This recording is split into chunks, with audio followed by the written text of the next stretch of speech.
దగ్గుమందు సిరప్లతో చిన్నారులు చనిపోతున్న ఘటనలు దేశంలో భయాందోళన కలిగిస్తున్నాయి. ఇటీవలే మధ్యప్రదేశ్లోని చింద్వాడ జిల్లాలో గత ఒక నెలలో 6 పిల్లలు చనిపోగా రాజస్థాన్లో 2 మరణాలు సంభవించాయి.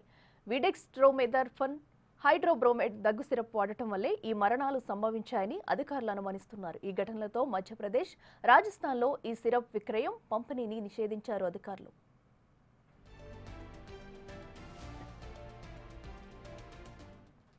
ఈ సంఘటనలో కిడ్నీ ఫెయిల్యూర్తో ముడిపడి ఉండవచ్చని, సిరప్లో డయోథెలిన్ గ్లైకాల్ వంటి విష పదార్థాల కలుషితం కారణమని ప్రాథమిక రిపోర్టులు సూచిస్తున్నాయి.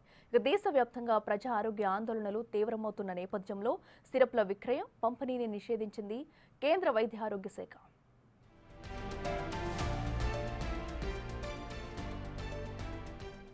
మధ్యప్రదేశ్లో డిసీజ్ కంట్రోల్ కేంద్ర బృందం చింద్వాడలో శాంపిళ్లను సేకరించి DM syrup బ్యాచ్లను పరీక్షిస్తుంది. చింద్వాడ collector Sheelendra Singh ప్రకారం సెప్టెంబర్ 4 నుంచి 6 పిల్లలు కిడ్నీ సమస్యలతో మరణించారు. 2 సిరప్ బ్యాచ్లు ఈ మరణాలకు కారణమని నిర్ధారణ కావడంతో వాటిని నిషేధించారు అధికారులు.